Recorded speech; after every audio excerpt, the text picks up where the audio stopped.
A study recently published in the Swiss science journal International Journal of Environmental Research and Public Health has found that radio frequency electromagnetic radiation, RF-EMF, from cell phone towers can cause diabetes. This new study examined the effects of EMFs emitted by cell towers on hemoglobin. Professor Sultan AyoubMeo, a professor at KSU College of Medicine, has for the first time proved that the radiation from cell phone towers can cause diabetes mellitus.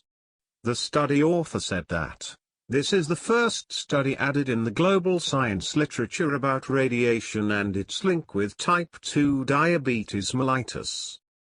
The study selected 159 apparently healthy students from 2 different elementary schools.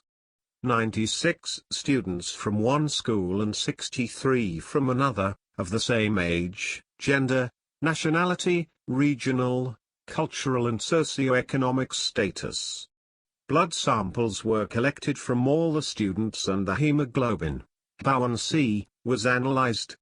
The team found that the students, who were exposed to high RF-EMF generated by cell towers, had significantly higher HbA1c than the students who were exposed to low RF-EMF. Diabetes is now rampant in our society. 100 years ago less than 0.01% of the United States population was affected by diabetes. Today nearly 27% of the population is affected by the condition. Type 2 diabetes mellitus, also called type 2 diabetes and adult-onset diabetes, is the most common form of diabetes. About 382 million people globally are suffering from diabetes mellitus, and this number is expected to increase to 592 million by 2035. According to the International Diabetic Federation. The study's author said, in 2014 alone a total of 4.9 million people died due to the complications of diabetes mellitus, which means this deadly disease took someone's life every 7 seconds. The use of mobile phones has markedly increased among both gender and all age groups across the world during the last 2 decades. The study's author said that there are about 7.3 billion mobile subscriptions worldwide, and this figure is more than the world's population. Not just diabetes, cancer is being linked to cell tower exposures. This is the first study to establish a link between type 2 diabetes and cell tower radiation. But previous studies have revealed similar findings.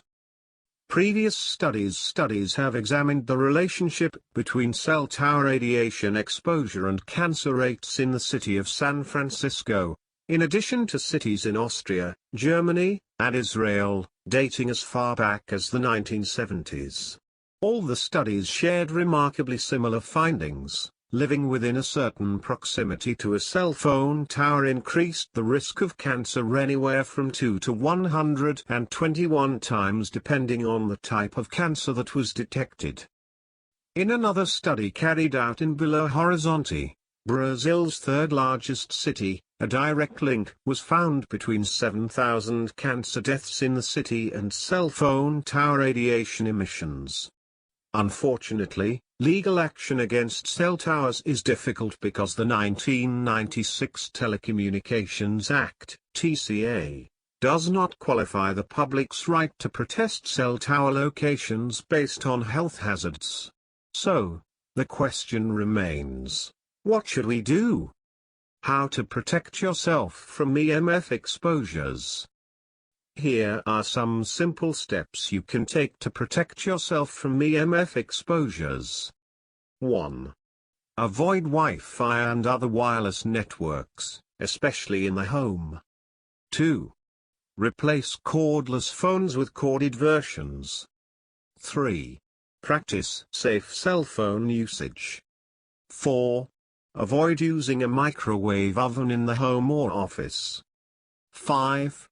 Move your bed 6 inches away from the wall and any potential wiring EMF issues. If you're concerned about the level of radiation from nearby cell towers, you can measure it using a radio frequency meter. Click here for some important action steps. Cell tower radiation linked to a long list of chronic diseases.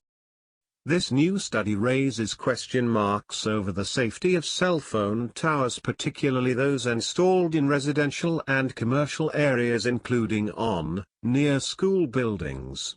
The concern is that the radiation emanating from these cell phone towers, besides causing cancer and diabetes, may also be causing many other adverse health effects. Here are some of the other dangers which studies are indicating can result from cell phone type radiation exposures. Genetic mutations, memory problems, depression, high blood pressure, insomnia, brain disorders, hormonal imbalances, infertility, dementia, heart complications. Bottom line, the dangers outlined in this article clearly make it imperative to take action today. Here's one big difference between cell phones and cell towers. You can choose not to have a cell phone at all. And if you do have one, you can switch it off whenever you like. But if a cell phone tower pops up next to your home, this is a different story. Cell towers emit radio frequency radiation, a form of electromagnetic field, EMF. These EMFs can't be seen and can't be heard, but these exposures are linked to many diseases. Cell tower radiation symptoms. Cell phone tower radiation exposures are linked to many different symptoms. These include insomnia, low sperm count, immune system deficiencies, depression, headaches, concentration difficulties, joint problems, skin complaints, cardiovascular diseases, auditory system disturbances, visual problems, gastrointestinal problems, dizziness, nosebleeds. For a comprehensive list of symptoms resulting from cell phone tower type radiation exposures, see this article. Research on cell phone tower radiation health risks. In a 2003 study conducted in France, it was found that people living within 300 meters of cell phone antennas reported various health complaints including fatigue, sleep disturbances, headaches, difficulty concentrating, depression, memory loss, visual disruptions, irritability, hearing disruptions, skin problems, cardiovascular disorder and dizziness. A study carried out in Belo Horizonte, Brazil's third largest city, found that over 80% of people who succumbed to certain types of cancer resided a third of a mile away from one of the hundreds of cell phone antennae that populate the city. The study established a link between over 7,000 cancer deaths and cell phone tower radiation exposures. A study carried out in San Francisco to investigate if the risk of cancer was associated with the distance from the Soto cell phone tower found that the cancer risk increased tenfold for residents who lived less than 2 km from the tower. There was also found to be twofold increase in cancer risk for people living 6 km away from the cell tower. In Germany, a study was conducted to assess the cancer risk for residents who lived near the nail cell tower. The study found that after 6–10 years of exposure there was a threefold increase in the cancer risk for residents who lived less than 400 meters from the tower. For people who lived more than 400 meters away from the tower, there was no marked increase in cancer risk. If you are still in doubt about the potential dangers of cell tower radiation, read this article. For a PDF printout of cell phone tower dangers, see this page. But before you get overly concerned about the dangers of your nearest cell phone tower, You first need to put your own house in order. There is no point going to great lengths and great expense with all sorts of elaborate shielding if inside your home you have not already minimized, eradicated the other EMF radiation sources. Use my electromagnetic radiation exposure questionnaire to identify the sources of EMFs in your home. 7 tips on how to protect your home from RF radiation.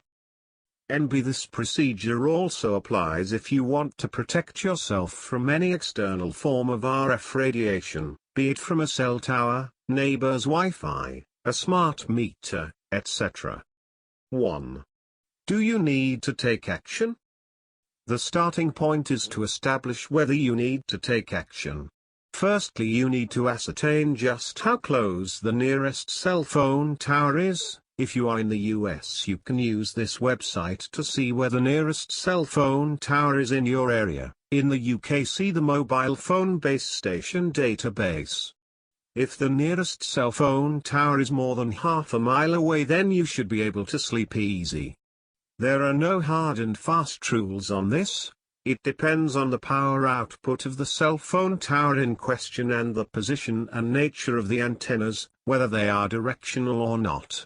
As a rule of thumb, if the cell phone tower is within 500 meters and you can see the antennas from your home, then it's wise to investigate further. 2. Get some reliable EMF readings. You must get some reliable readings to ascertain the dangers.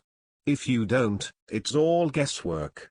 You can't hope to deal with your EMF exposures on the basis of guesswork. You could call a qualified EMF consultant to come to your house and give you some readings. But buying your own EMF makes more sense in the long run. The advantage is if you buy the meter, you can use it over and over again, which you need to do because EMF exposures are changing constantly. Also, economically it makes more sense. Often one consultation will cost you about the same price as buying the meter. I recommend the Cornet ED78S for this job. It's perfectly suited to measuring RF radiation emitted by cell towers and easy to use. 3. Shielding your home. Once you've got some EMF readings, then you can decide what to shield. Shielding your whole house is just not going to be feasible and will in any case be fairly pointless. Instead, you need to focus your attention on the room where you spend most of your time and your bedroom. If you spend most of your time in your kitchen, then you would be looking to shield your kitchen and shield your bedroom, unless you live in such a big house that the bedroom has negligible readings. Again, what can be qualified as a high reading is very subjective and above all depends on your own sensitivity. 4. Shielding your bedroom. You can effectively shield your bed with a Faraday bed canopy. This is the easiest and the most effective but not necessarily the cheapest solution of shielding your bed from RF radiation. The EMF Faraday canopy is an ultrafine metal composite mesh which works along the same principles as a mosquito net. Instead of keeping out the mosquitoes, it keeps out RF radiation. This kind of shielding can offer over 99% shielding performance. If you want the freedom of being able to have the run of your bedroom and still be protected, then shielding the walls and windows will be a better solution. 5. Shielding your windows. Your windows are a weak spot and generally provide the least protection from EMFs. Which is why your windows are a good place to start shielding your room. Readings from your EMF meter will confirm this. The good news is that windows are easy to shield using a special window film. You can buy Scotch tint in a roll, cut it to size, peel off the backing, moisten and stick it to your window. It can also save on your heating bill. 6. Shielding paint. Stop cell tower radiation penetrating your bedroom through an outside wall with a high-frequency EMF shielding paint. UCL paint is the ideal choice. It's a water-based paint, free of toxic solvents. I found it easy to apply and very effective. It can be used on walls, ceilings, doors. It adheres well to cement, plaster, polystyrene and most building materials. It can be used inside as well as out, but generally you're better using it on your interior where it'll not be exposed to the elements. 7. Cheaper EMF Shielding. Insulating aluminium foil is a cheaper solution. For internal walls, which unlike external walls don't need to breathe, insulating aluminium foil as used in the building industry, can be used. You can stick this to the walls using wallpaper paste, careful to not use wallpaper paste with antifungals, and then just paper over the top. Some people claim cooking foil is adequate, but my tests do not support this. There are many other materials that can be used to shield against RF radiation from cell towers and smart meters and the like. Generally, the more dense a material is, the more effectively it shields. Lead, for instance, is very effective. It's used around X-ray machines, but it's difficult to use and is classified as a possible carcinogen. Grounding. To ground or not to ground your EMF shielding? This is something that you need to test. Grounding will usually be beneficial, but there are instances where electrical fields can be higher after grounding than before. A ground kit is an easy way of grounding shielding paint. For instructions on grounding, click here. Shielding your home from RF radiation boils down to building a conductive enclosure around the room or rooms you want to shield. It is much easier to achieve than shielding from magnetic field radiation, but you do have to be thorough and methodical. Be thorough and methodical. If you're not thorough and methodical, RF radiation can and will seep through the smallest cracks. So if you paint a wall, be sure to paint all of it. Being methodical means doing your shielding step by step. You take your EMF readings. You determine which direction the RF radiation is coming from.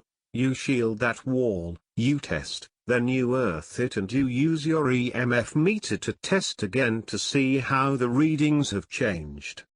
Then you may go on to shield the next wall or the ceiling, or both.